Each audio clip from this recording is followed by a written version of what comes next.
everybody will be muted. And wherever is required, I will request some of my colleagues who are there to help me.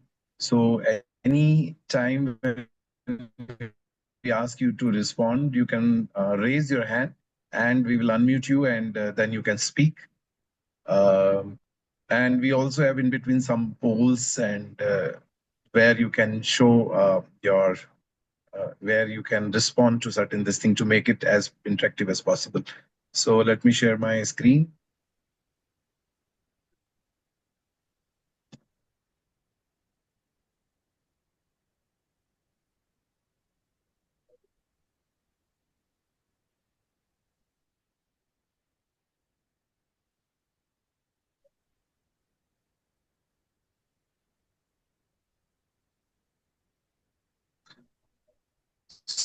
Let's get started. We quickly have another 50 minutes to finish the session, and there are a lot of things to share.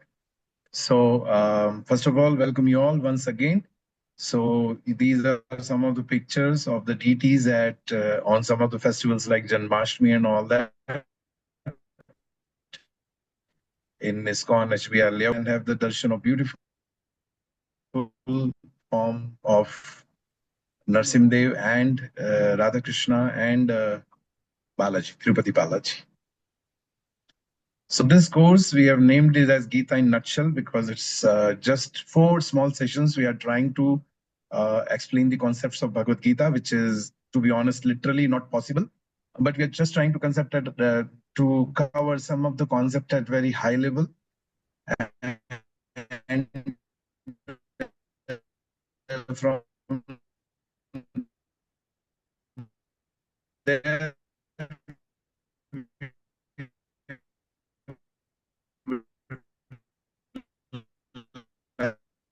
like to go further into the detailed sessions of after this. We'll continue. So this course we also call it as crash course. It is dedicated to His Divine Grace A.C. Bhakti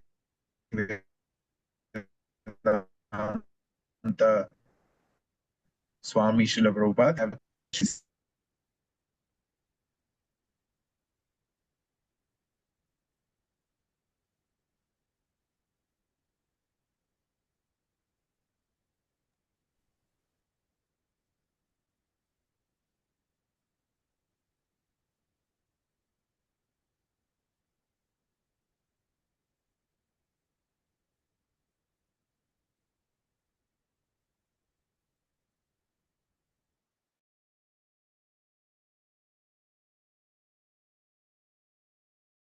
Am I audible? Can somebody respond on chat?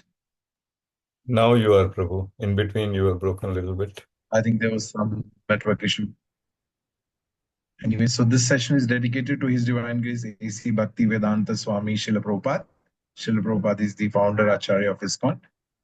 I will quickly offer my prayers to Srila Prabhupada so that we can conduct this session in a more meaningful way. Namo Om Vishnu Padaya Krishna Prishthaya Bhutale Srimate Bhakti Vedanta Swaminiti Namine Namaste Saraswati Deve Gauravani Pracharine Nirvishesha Shunyavadi Paschatya Deshatarine. Jai Shri Krishna Chaitanya Prabhu Nityananda Krishna Hare Krishna Krishna Krishna Hare Hare Hare Ram Ram Ram Hare Hare. So before we get into the session, we would like to have a poll to just understand from where you are. Viren Prabhu, can you launch a poll where we are trying to check location as well as the age group? Sure, Prabhu. And please let me know if you are able to see the poll. Yes, it has come. So we request everybody to please post your response to the poll.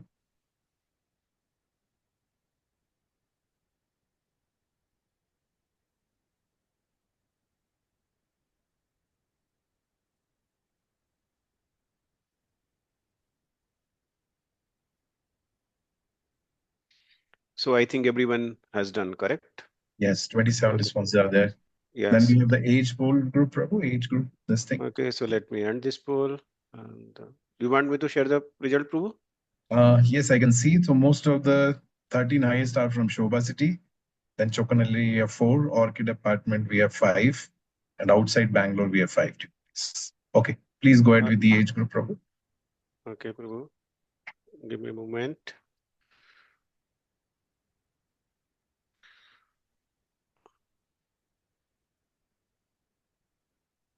Can you see now?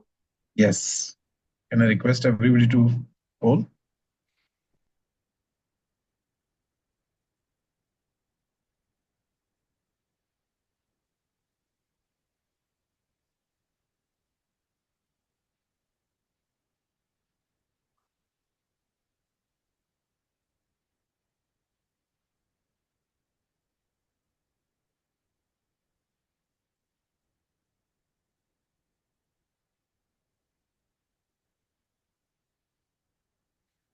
So 30 have Okay. 37 responded, Yes. 31. Okay. Okay.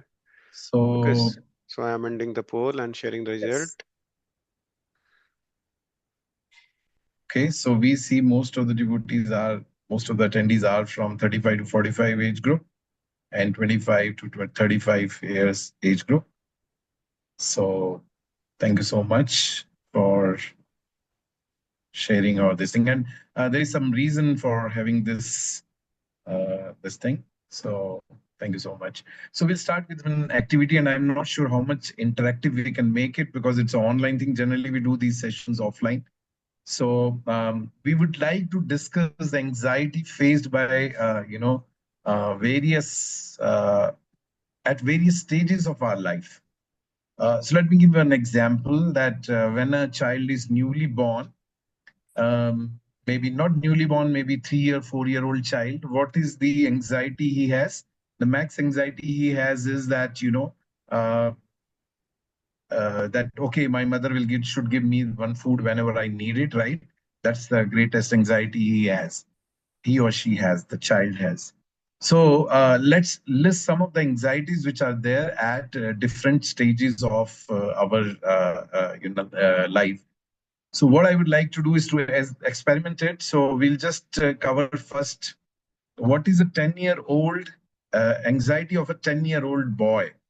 So if you can, anybody who would like to respond to this can maybe raise their hand, and maybe some of our colleague will unmute you and you can respond. And we would like to say, what is the anxiety of a 10-year-old boy? What is the greatest anxiety they will have? Anybody would like to share any thoughts? A 10-year boy would like to go with his peers so that he can make the friends. And you said like boys. So Yeah. especially for the boys, Boys, yes. it's Having more the of friends the and having peer, some. yeah, to get along with the peers. Yes. Thank you for sharing, Amit Prabhu. Thank you.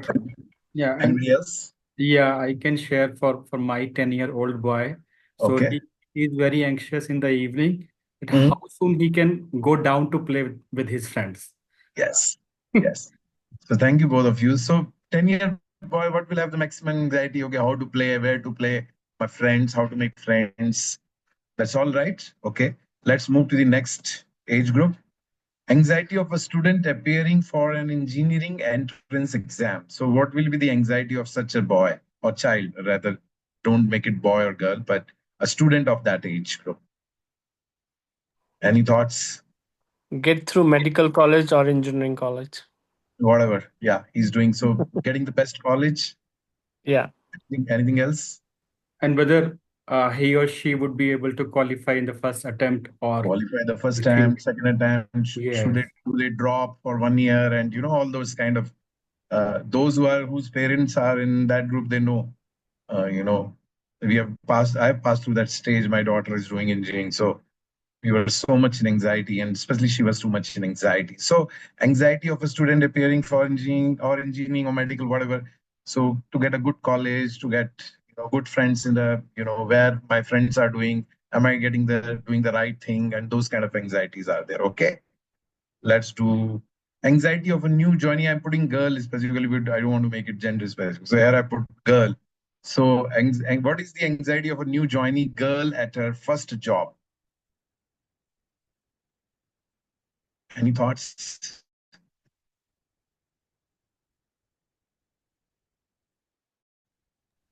To get a good boss. To get a good boss. Okay. And a good supportive team. What else? Whether it's a safe environment. To be able to perform better than Sorry, other could you colleagues. repeat, please? To be able to perform better than other colleagues. Yes, to be able to perform. Yes, yes. Anything else? Yeah, so since it's a first job, we don't know how to, how the corporate world works. So what kind of colleagues I will have, what kind of boss I will have. Sometimes we don't know the office etiquettes. So, so all these kind of issues are there whenever we have our first job. So it's a girl or boy, anyway, we all have gone through those stages that where first job is always an, anxiety. Okay, let's see the next stage. Okay, sorry. Anxiety of a marriageable age, boy or girl. What will be the anxiety?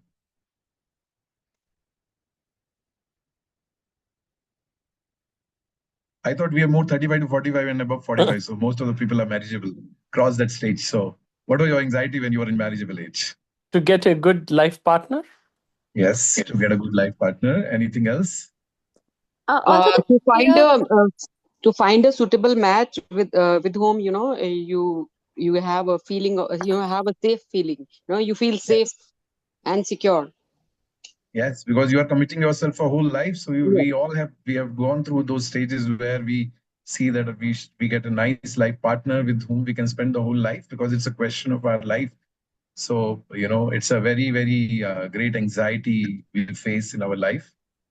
Okay, so let's Also see. maybe the fear of missing out when all your friends are getting married and you are not really sure.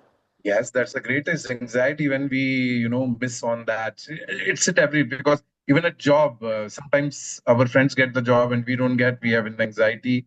In marriageable age also, we see our friends, boys or girls, like, they are getting married and we are not getting a suitable partners. So we are in anxiety, correct? Okay, so next stage is high anxiety of a high paying executive job. So what is the anxiety there? To perform well.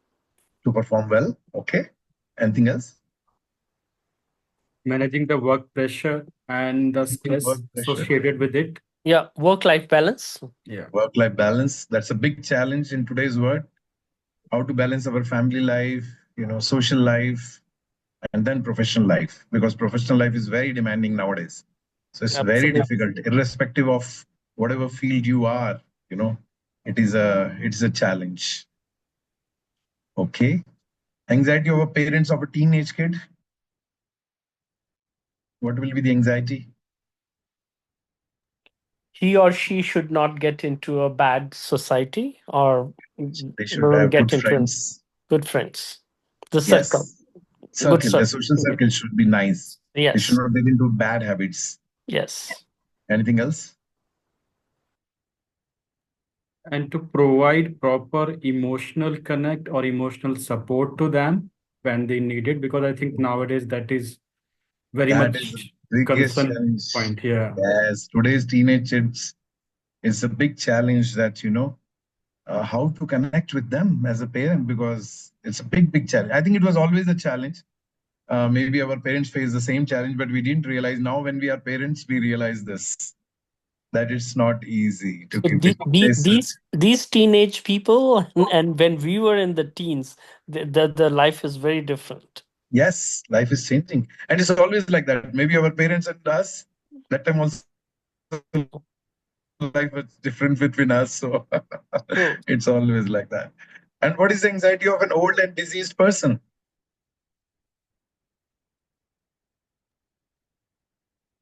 That their kids should Maybe not understand many them old people here. and support them in People their can't old relate. age. Sorry, could you repeat yourself? What I told that the kids or their son or daughter should understand Whatever what support. what are the stress old parents are going through and how they feel emotionally, because we in the young age we can connect with anyone, but our old parents are not of that mental status, so we need to understand them and connect with them and provide the emotional support to them as and when needed. Yeah, to get love and Correct. respect is the most To get the anxiety. love and respect. Yes. And the biggest challenge I see, because I have my own parents at home, is that they have. We all are young. Our life is fully going on with full of too many actions, and our children are also studies that and they are Prabhuji, your voice is breaking. I don't know if I'm the one who is. No. fully. Yeah, it's breaking. Yes, Prabhu. Prabhuji, your voice is breaking. Correct. Okay, I think I'm not sure what is it. I think my connection issue today, network. I hope it doesn't continue like this. I can only hope for the best. Now it is Okay, better, Prabhu. so what do we understand from this activity? What we have done with various anxiety issues? What do we understand? And you would like to share? Kids have different type of anxieties. Sorry, I was not able to hear you properly, Avinash. Can you please repeat yourself?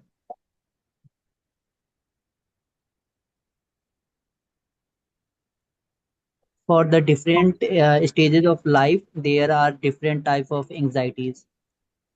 Yes, that's the whole point. For different stages of life, we have different anxieties.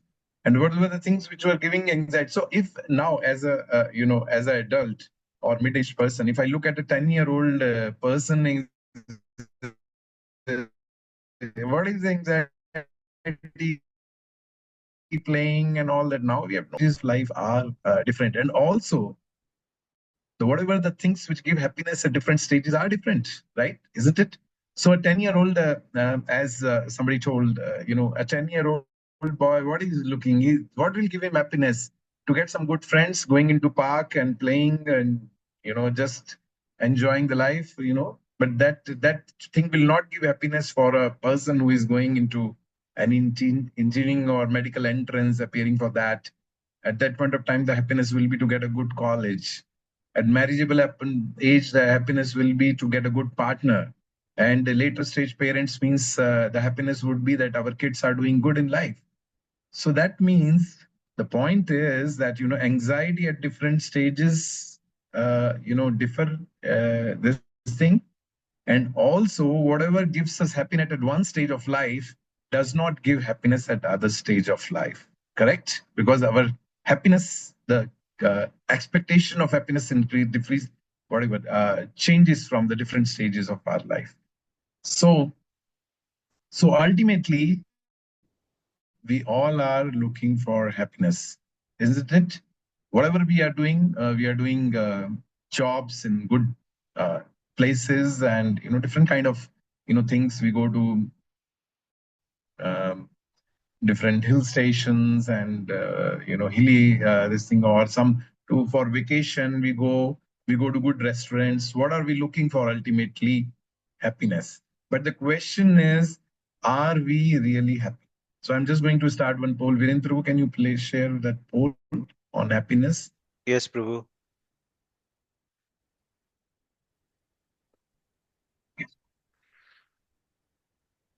Please just start answering. I would just like all of you to poll that. Do you feel that you are really happy in your life?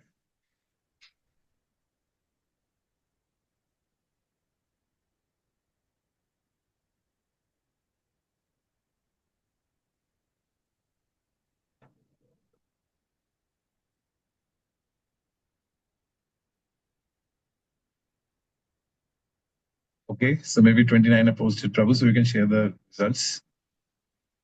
Yes, Prabhu. So it's like almost 50-50. Okay, 60-40 it is that 60% of you say that we are happy, 40% of us, we say that we are not happy. So in spite of getting most of the things in whatever we have in our life, many of us feel that we are not happy, right? So what is the reason for that? Let me tell you one story. This is a story which is from one of the book by one of the acharyas of our parampara, Srila Bhakti Siddhanta Saraswati Thakur. So he writes one story. So once there was a village. In a village there was one circus. Came. I don't know nowadays. I'm not sure kids can relate to it, but in our time we used to have the circus visiting our town or our cities. And so one circus came, and there was an announcement. This time is the show. All people went there. They stood in the queue. So they made the announcement that only one person will come inside at a time. And they worried, oh, what kind of circus is it? And anyway, they kept the price for this circus was 25 paisa. So then when the designated time started, so they called one person. They took him inside. And it was like open this thing. There was a chair in between. They make him sit. And then 2-3 people came. They thrashed him left and right. They took away whatever he has. And they thrashed him. This thing get lost from there. And when this person is coming out, the other persons who are standing in the queue, hey, quickly, circus is over. How was it? It was very nice circus. Like that he told.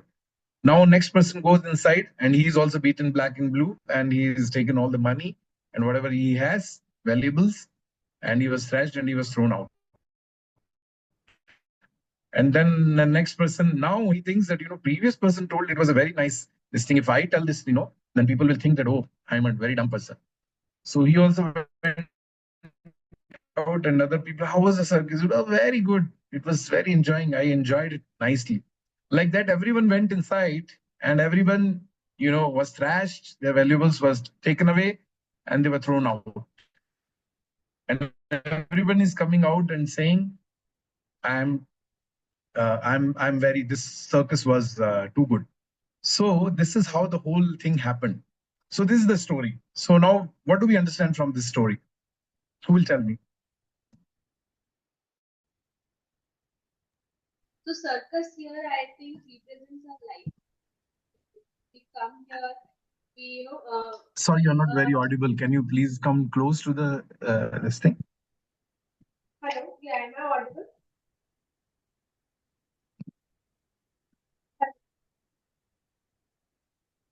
Is anybody else able to hear? Maybe I have network issue. I'm not sure. Can somebody repeat no, what? No. Oh, okay. Okay. So, anybody else want to speak? What do you understand from this story?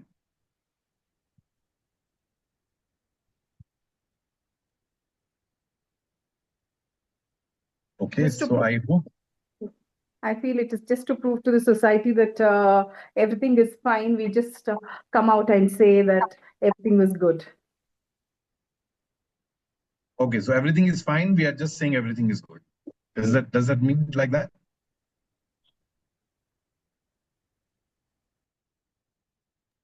Okay. Right. So this material world where we all live is like a circus, like this 25 paisa circle, not a circus in general.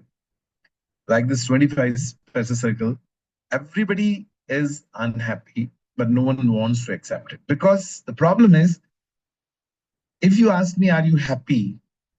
I will have some reason to say that I'm not happy.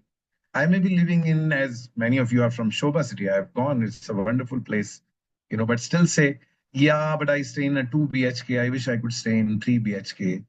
And maybe I have only, Maruti Suzuki car. Maybe I could have some BMW or something like. So we will always find in, this piece some reason to be unhappy. If nothing we find, we just spoil our relationships or something, some reason to make our stay in this material world, little challenging. So there is something called relative happiness and real happiness. So we need to understand that. What is relative happiness? What is real happiness?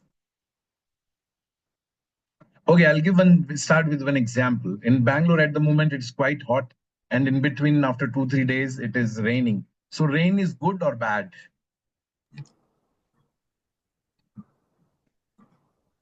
Any thoughts? It's good. Those It's who good for like it, the Is it's good? good for them. Okay.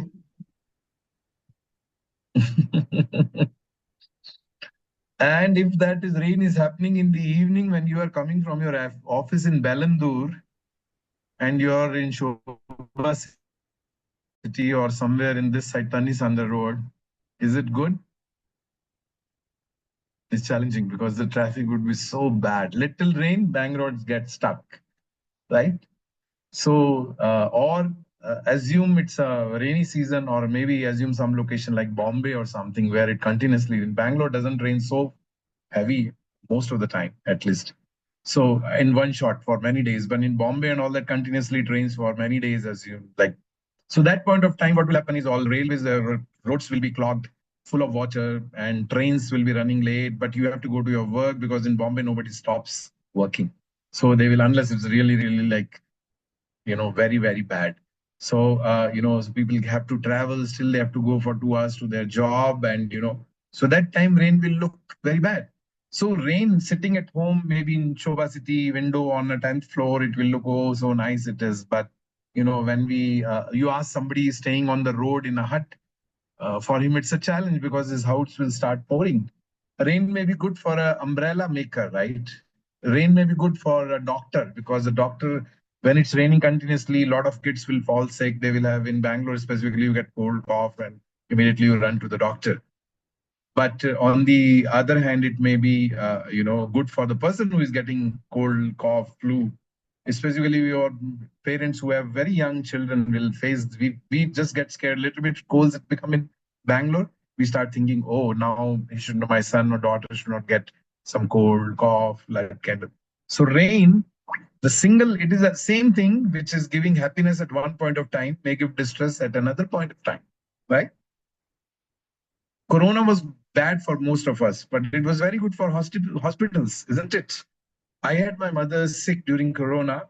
For 15 days, we had spent some 7-8 lakhs rupees. So hospitals room was some 15 lakhs, 15,000, 20,000 per day. Some PP kit, some charges and this charges and that. They were charging left and right. So Corona was bad for most of the people, but for hospitals, doctors, for these grocery shops and all that, they made a lot of money because they were selling everything very costly at that point of time. So few of the people, it was very good. For most of us, it was a troublesome. When I purchase a car, I feel very happy. But I see the next day, my best friend, I'm using the word best friend specifically, he buys a better car than me. And what happens to me then? Where is my happiness gone? I'm gone. Even if he's my best friend, I'm just thinking, oh, how can he afford this thing? I deserve a better car. So previous day I was happy with my car, or you can give to anything. I buy a nice house, and just after a month, I go to some of my relatives' house, and he has a big bungalow. And then I feel, oh, I didn't buy a very good thing. 1 month, I was very happy that I have a good house, but next day, I'm unhappy. Biggest examples, Matajis have this problem issues. I go to my neighbor's house, I see the sofa there, and I see that sofa is better than my sofa, right? So whatever things which was giving happiness today or this moment, the same thing will start giving distress in the next moment. Maybe I will look at my own car and I will always regret that, when will I be able to afford a BMW or Mercedes or something like that, although I have that 50 lakhs car, but why can't I afford a 1 CR car or something like that? So these all situations are called relative happiness, which means it will give happiness today. I remember when we bought this house in Kalyan Nagar where I stay. It's an independent house, and so we felt very happy. But after maybe a month or so, it becomes just a place to stay. It's nothing more than that. A car I buy, it's there for 1 month. I will feel proud on going on road. After that, it's just a mode of transport. So happiness is very relative. It will keep changing with the time, age, situation. That's why we did the exercise where the happiness was giving at the certain 10 20-year-old will not give the happiness of a person who is in marriageable age. So at different stages, different things give us happiness. That means happiness is relative. Then what is happiness in reality? But some of the activities which we do, specifically spiritual activities, they give us happiness all the time. I don't know how many of you have this experience that whenever we pray to God or listening to nice kirtan, bhajan, or doing meditation activities, we feel very satisfied. And it's not that one day we are satisfied, every day we do, we are happy, we are satisfied. So there is a word called in Hindi generally, or I'm not sure in local language what is called khushi, which is a temporary happiness or relative happiness. And the word which is used in very frequently in our scriptures is ananda. So what is the happiness which we are getting in certain things only for a temporary period of time, or it is related to some object which is giving us happiness? That is relative happiness. Real happiness is whatever activity we do, that activity always give us happiness, always give us contentment, always give us satisfaction. That is real happiness. So, Viren Prabhu, can you launch that poll for relative and real happiness? There are two questions. Prabhuji, what is the analogy Yes. of this 25 paisa circus? You were telling the analogy of that. So basically 25 paisa, this thing, I'll come back to you. So just hold on for a few seconds. Next, or maybe in 2 slides later. If you are still not satisfied, please ask me this question again. Sure. So which one, Prabhu? Movie as a relative or? Happiness. Yeah, relative happiness and real happiness. 2 questions are there. Yeah, we have the three, Prabhu. 2. Which one I have to launch? One is Movie. example of relative happiness. One is example of real happiness. Movie as a relative happiness or related. Yes. Okay, Yes. I'm launching that. Can you see it now? Yes. Okay. So getting happiness by watching watching a movie. Is it example of relative happiness or real happiness?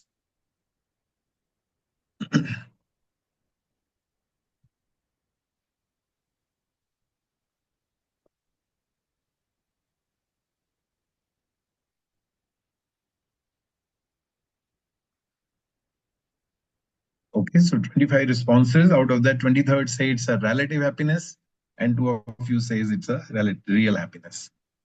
Okay, Prabhu, can you go to the next one? Okay, you can stop sharing. Sorry. Okay. Oh, I am a host. I can see the results. Sorry about that. Maybe you can share the results if you want. So shall I share the result? Yeah, please. Okay. So 2 people you see said it it's now? real happiness. Let's see if it is Yeah. real or relative happiness. Yes. Can you share the next one? So we have now accident as a temporary problem or real problem. Shall I share that now? No, not that one. Then no, we have the that death temporary as a, is this thing. Okay, this is the only one on happiness. yeah, in relative we have only one. Then we have the temporary or real problem. Other 2 points. Okay, then leave it. Okay, got it. Sorry. Thank you. So most of you said that watching a movie is a relative happiness, but 2 of you said it's a real happiness. Anybody who responded real happiness can say why is it real happiness? Because see, why it is most of you answered correct, because watching a movie, same movie, assume you are watching it one time, it will give you happiness. Same movie, if you have to watch second time, it will not give same happiness. And if you are sitting third time, you'll get bored about it because it's not giving the happiness.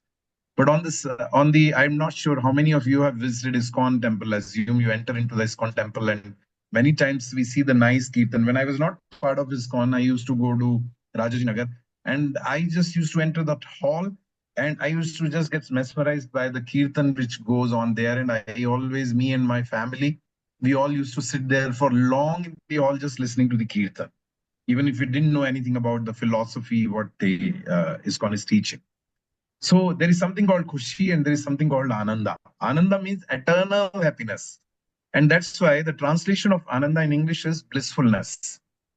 It's not happiness. Happiness is very temporary, actually speaking. It gives happiness only for a short period of time. Okay. So now we see there is another term which is temporary problems and real problems. So problems which are faced, not faced by all, are temporary problems. So for example, you are going to your office is in, assume in the Bellandur area, and you are passing in the peak hours of the office, and you are getting stuck in Kalyan Nagar or Kasturi Nagar for a traffic. So going to the outer ring road to your office is a problem for you. But it may not be a problem for me because I go to my office at 7 o'clock in the morning. So the problem, again, whatever the happiness which is there, in the relative and real happiness means a thing which is giving you happiness at some point of time is not giving us straight.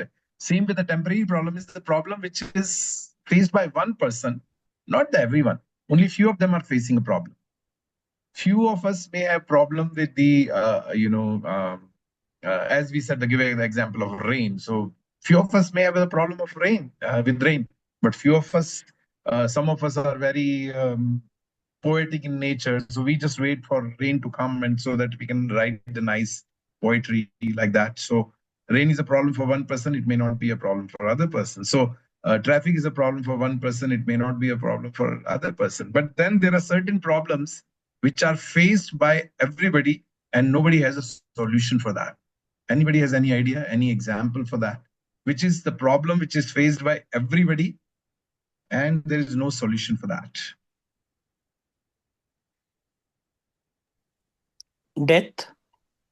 Death. Yes, it is faced by everybody and nobody can say, I will not face death. Whatever I do. Yes. Even Shah Rukh Khan or Amitabh Bachchan or, our political leaders. Trump. And yes, everybody has to get it. Okay. Anything else?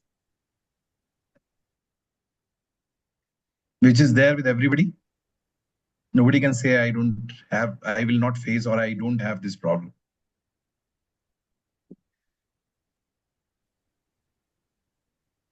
So temporary problems, all the problems, most of the problems are temporary problems because it's a problem for a few of us, not for everyone. Real problem is birth, old age, disease, and death. Death is already told by Amit Prabhu. But, disease, anybody can say, I'll not get any disease in my life. Nobody can say. Anybody can say, I'll not face the old age. Of course, if we live enough. Nowadays, that itself is not a guarantee that we'll live for, we'll reach old age or not. A lot of people are getting heart attacks in young age only. But assume if you are living a life, then nobody can say, I will not face the old age. And birth also. Anybody will say why birth is a problem? Birth is a real problem of life. Is it a birth of problem?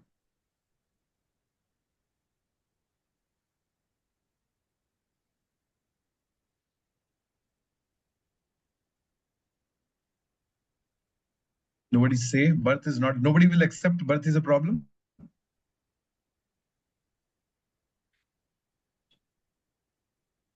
Why birth is a problem? First of all, birth is a painful exercise, okay? Our scriptures say that it's not a very easy process to come out of the womb of the mother, right? It's a painful exercise a living entity has to go through. And second thing is the birth is the root cause of all other three problems, right? If you don't get birth, from birth only everything starts. In spiritual platform, we'll discuss further in some of the subsequent chapters, but just to touch base on this, the Shastra says this, Punarapi Janam, Punarapi Bandhanam, Punarapi Janani Jatare Shayanam. So we keep taking birth again and again in different forms of life. So birth is actually, the scriptures in detail, they say that what a living entity has to go through to come out of the womb of the mother, So it's a very, very, painful exercise and is the root cause of other real problems of birth, old age, death, disease. These are the real problems of life because this is faced by everyone. Nobody will say that I cannot face this, and nobody has solution to this also. So these are the real problems. All other problems are, they will come and they will go. So real problems of life needs real solution. They don't need temporary. Okay, a road was, I don't know how many of you are passing through Nagwara circle, like now we're crossing. So, there was too much of traffic, so they made one flyover. Now flyover also has this problem. Now metro construction is going on, so it is getting blocked. If you are going from Hennur side, earlier it used to be free. Now they have created a signal there. Now signal takes sometimes 20-25 minutes to cross that signal on Hennur road, just to go further. So to solve one problem, we have created another big problem. And I know what is going to come after some time. They will make one flyover. That flyover will take 1 or 2 years to get constructed. And after flyover, there would be a traffic jam below the flyover. Flyover is there, but below to get on the flyover, you will take half an hour. That's how it works, right?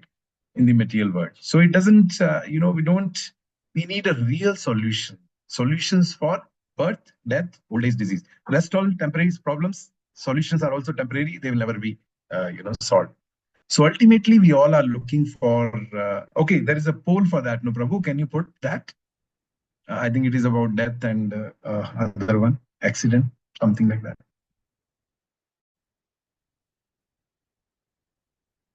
Virendra Prabhu, are you able to locate?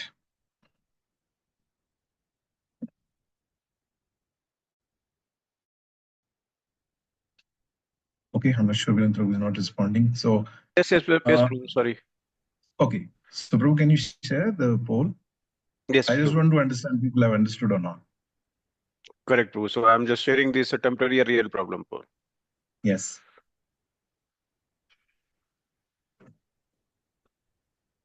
Give me 1 second, Prabhu. Prabhu, this is not allowing me to launch. Was it? Yes, Prabhu. Both of them? You're not able to launch any one of No, that? I'm not able to launch. Okay, leave it then. Okay. So the thing is that ultimately we all are looking for happiness in our lives. But the problem is we are searching the wrong thing at a wrong place. Suppose you go to a medical store and you ask, can you give me a gulab jamun? Then what a person will tell us, and we would like to say what you will be called as. You'll call as a mad person, right? You will say, you are a mad person. Don't you know where to ask? What? And why I'm saying this, that we are searching happiness at a wrong place. So what is the creator of this word, has to say about this in Bhagavad Gita? So now we are coming to Bhagavad Gita, okay? So there is a shloka from 8th chapter, 15 shloka, which says, Mam upetya punarjanma, dukkhalyam ashashvatam, napnuvati mahatmana samsiddhim paramam gataha. After attaining me, the great souls who are yogis in devotion never return to this temporary world which is full of miseries, because they have attained the Bhagavad Gita, who is the person who is speaking Bhagavad Gita, Krishna, Lord Krishna. What is he saying about this world where we all are living? Anybody can say from this shloka, what do you understand about the place where we all are living? There are two words in this shloka, Dukhalyam, Ashashvatam. What does it mean, Dukhalyam? Anybody would like to say what is the meaning of Dukhalyam? Where all the miseries are there. Sorrow. Full of sorrow. Full of sorrow, full of miseries. And what is Ashashvatam? Shashwatam means it is not permanent. Yes, it is temporary. Temporary. So that's what Krishna is saying for this world where we all are living is Dukhalyam. This is a place of misery, and Ashashvatam, this is a place of temporary place. So that means this is a place of Dukhalyam Ashashvatam. So now we know why I said this, that we are looking for a wrong thing at a wrong place. We are looking happiness at a place which is Dukhalyam. So we all know the word Himalaya, right? Himalaya word we use for our mountains which are there in north of India. So what does it mean? Him plus Alya. Means him means ice, Alya means house. You must have heard the word Duk Alya, Pustakalya. Pustakalya means Pustak plus Alya. Means where you find the Pustak, books. Shivalya, which is told for the temple of Shiva or any temple. Shiv Alya, the place of Shiva. And this place is Dukhalya, means a place of Dukha. And Ashashvatam, That's why we never get happiness here. You are given, you go to, suppose you have eaten one gulab jamun, and one gulab jamun will give you a lot of satisfaction, right? Happiness, we enjoy. A person says, since you said that gulab jamun is very good, I'm giving you 10 gulab jamuns now, and you have to eat it now. Will we get the same happiness if we eat 10 gulab jamuns all together? Yes? No? No. Not at No. all. Why? If gulab jamun is really giving us happiness, why the 10 gulab jamuns are also, they should also give the same happiness, isn't it? Because it's a temporary place. This is a shashvatam. Here, nothing can give you happiness. I give the example. When we got a new house, we enjoy for 10 days, 1 month, 2 months. After that, it's just a normal place. Same with the car. Because everything is ashra. Even happiness, what we get in this material world is temporary. So what we are doing is we are trying to look at wrong place, a wrong thing. So, I think it was Amit Prabhu who was asking this, that what was the 25 paisa circus? Yes. So, No, I just wanted to understand the analogy along with it, because I so know you said that it's a relative term. But if you see the people going inside and then coming out, it should be different for different people actually. So this is what I was trying to relate the analogy of so are relative. you able to relate it now? After the Krishna Uh, says it is Dukkana? yes, I can. So basically, it is But circus is compared with this material world. what I personally feel is that these small things, the way you said that you got the house, you were happy for let's say for a month, and then you got into a regular process. But don't you feel, Prabhuji, that this uh, this what have been given a nice house in Kalyan Nagar for you, it should be related to by thank you to God. So this is more important because we are all from the middle class families. We have a certain budget. We are working. We are all into a service Okay. class. So yes, I got your point Yeah. that we should be. So if we are, yes, Yeah. you are perfectly right saying that if we are thankful to God, then we will not be unhappy also, right? No, we will be Then unhappy if we are because see this really world is thankful to like a God, sine curve. You if you I'm you talking about you most of you us, you because can't be happy all yes, the time. You can't be sad all the time. I totally get it. But I think the way you said that you got the say that car. we Sorry, I think you're breaking. So be sorry. happy all the time. Yeah. All right. Go ahead, Prabhuji. Yeah, no problem. Prabhu, can we take now these polls? Sure. Because I have fixed. So we'll take another story. The story of a disciple and his dog. Already 8:53. Okay. Sure, Prabhu, go ahead. Okay, Prabhu, your voice is breaking, at least for me. Okay, so at least No, I'm launching this. even for us also same thing. Okay, Amit Prabhu. Okay, so at least I'm launching these two polls. Okay, that those are related to temporary or real problems. Okay, so first one comes here. Can you see it now? Yes, Yes, Prabhu. Prabhu. Okay, please answer.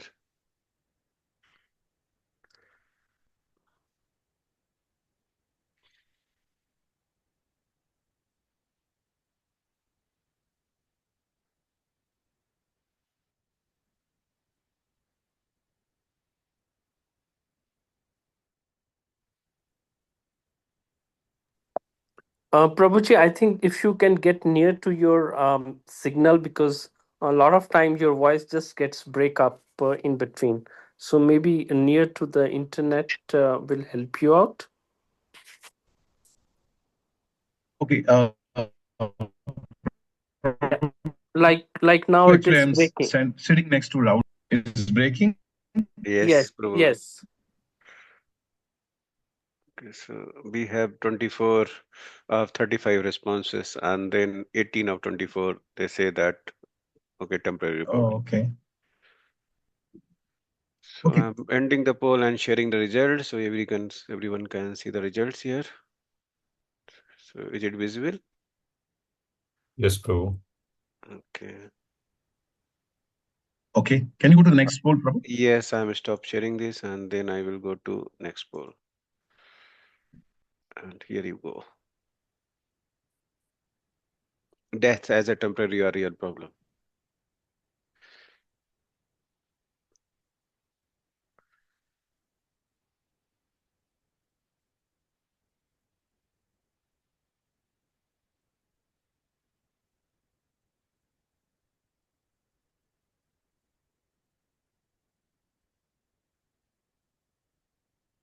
Okay, maybe you can stop, Prabhu. Okay, so I'm ending the poll and sharing the results. Please see the results. So 2 out of 26, they say temporary problem, and then 92%, 24 out of 26, they say real problem. So, okay. So I Then hope I that will stop sharing. understanding. Yeah. Okay. You have shared the results, Prabhu? Yes, I shared the result. Shall I share again? No, it's fine, Prabhu. Okay. Okay, I'm stop sharing. So I feel those who have put death as a temporary problem. So just to make it very clear, that death is a permanent. It's not as of now. Maybe in future, hopefully we are able to win over our death. Maybe that time we'll have to change our slides. But at the moment, it is like scriptures tells that real problem is a death. Accident is not a real problem. It lead to some kind of permanent disability or something. Then it's a real problem, some strain or something like that. So it's not real. Uh, it's not. It's a temporary problem because we can overcome it. Okay. So I have to give this dhoti. I'll quickly say there was a brahmachari who was staying with his guru. So once his guru went out of the town and Prabhu, he you're thought breaking now not. also. Oh, really? Okay, let me try to connect to other.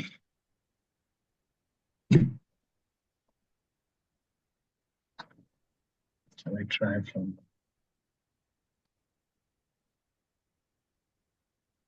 What I will do is I'll try to log in from my phone using data, and let's see if that helps better.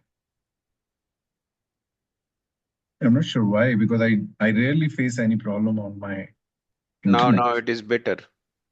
Yeah, but I'll still connect with. I'll speak from the Zoom from my phone. Let's see if that helps. Any. Okay, Prabhu. Sorry about that.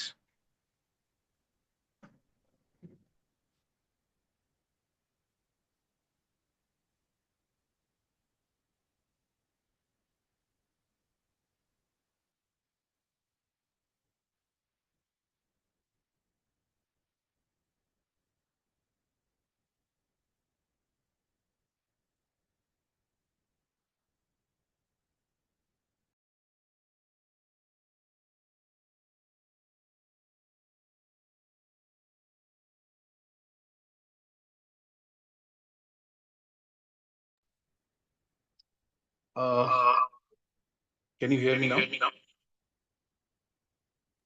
Yes, Prabhu, but you may have to mute the system. I think it's echoing. It's already mute actually. There's a lot of echo there, actually. Echo because of, I think both are on. Prabhu, can you mute your laptop? Just mute.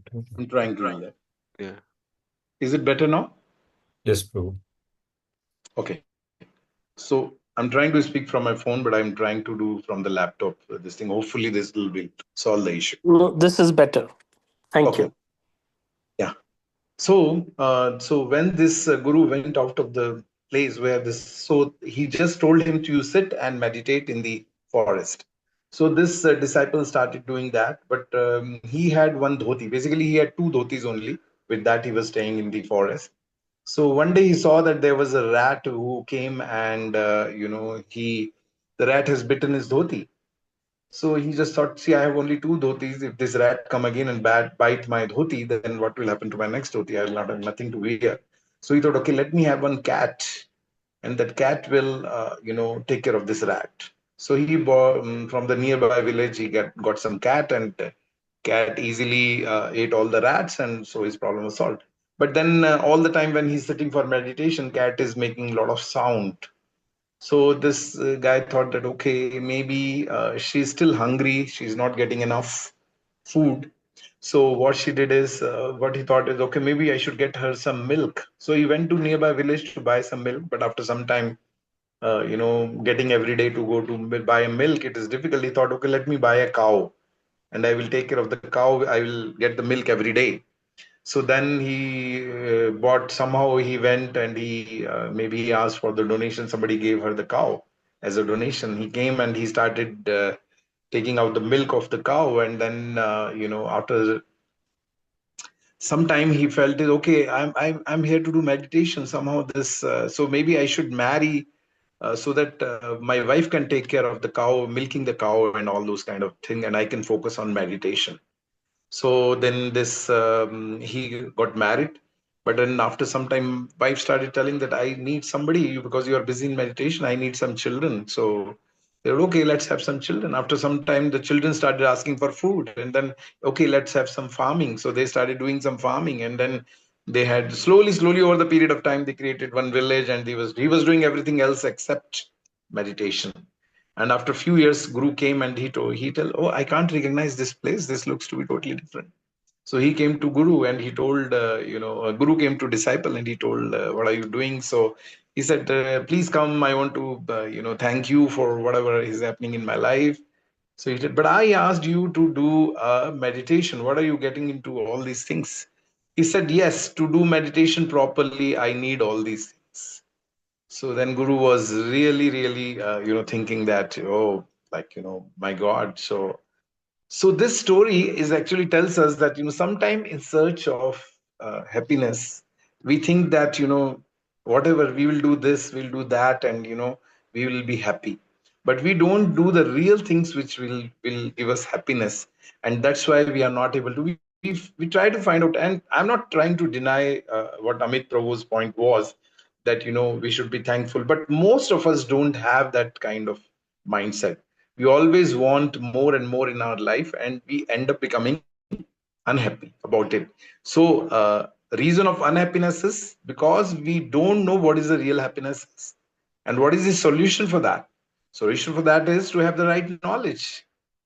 So what is the Bhagavad Gita tells about the knowledge. What is given in Bhagavad Gita in 9th chapter, 2nd shloka, Krishna says, Raja Vidya Rajaguriyam Pavitram Idamuttamam Pratyakshvagamam Dharmyam Susakham Kartum Avyayam. This knowledge is the king of education and most secret of all the secrets. It is the purest knowledge, and because it gives direct perception of the self by realization, it is the perfection of religion. It is everlasting and it is joyfully performed. So it is totally in contradiction with what Krishna told about this material world. He said that Dukhale Masashvatam. But here, what is he saying? If you have this knowledge, then what will be the knowledge will give you? It will give you joyfully performed. This knowledge will make you happy, and it is everlasting. It is always, going to give you happiness. So there is happiness. So just what Amit Prabhu was making the point. So there is happiness, even if I'm just giving an example, which is from the scriptures, not my example, to be honest. It is from the Bhagavatam. Bhagavatam says that when a pig, and sorry for giving a very nasty example, a pig, what does pig gives happiness to a pig? Pig eats all the, abominable material on the, whatever different people, all the material which they, come out from the body, the big pig enjoys that. What a common person of a happiness of a common person is happiness which gives, like, okay, let me have a house, let me have a car, let me have this thing. But what is happiness of an elevated person? Second chapter, Krishna says that the elevated person is happy when he is in meditation, he is in yoga, he is connected to God. So why we need to, for that, to get that happiness, we need to develop a higher taste. Krishna says in Bhagavad Gita, Vishya vinivartante niraharasya dehina rasvarjam rasopiyasya param drishtva nivartate. So Krishna is saying the embodied soul may be restricted from the sense enjoyment, but the sense of taste of sense object remains. Seizing such engagements by experiencing a higher taste is fixed in consciousness. So what we have to do is to get the higher happiness, which is ananda, which is always there, which is everlasting, which never ends. We have to acquire knowledge and we have to develop higher taste. It is something when whatever, see, most of the time, any one of you have children in teenage, what we tell them, that you want to get into IIT, you want to get into good medical college, then what you should do is you should study well, you should develop the taste of reading more and more, and you should now take your mind away from phone, from distractions, from friends. You just focus on study, so you develop a taste in the studies so that you get the results. Same way, if we want to have a spiritual taste, a spiritual happiness which is everlasting, which is never ending, for that we have to develop taste in spiritual activities. And that's why Bhagavad Gita is saying here is develop a higher taste. Krishna is saying in second chapter itself, he's not saying it later part.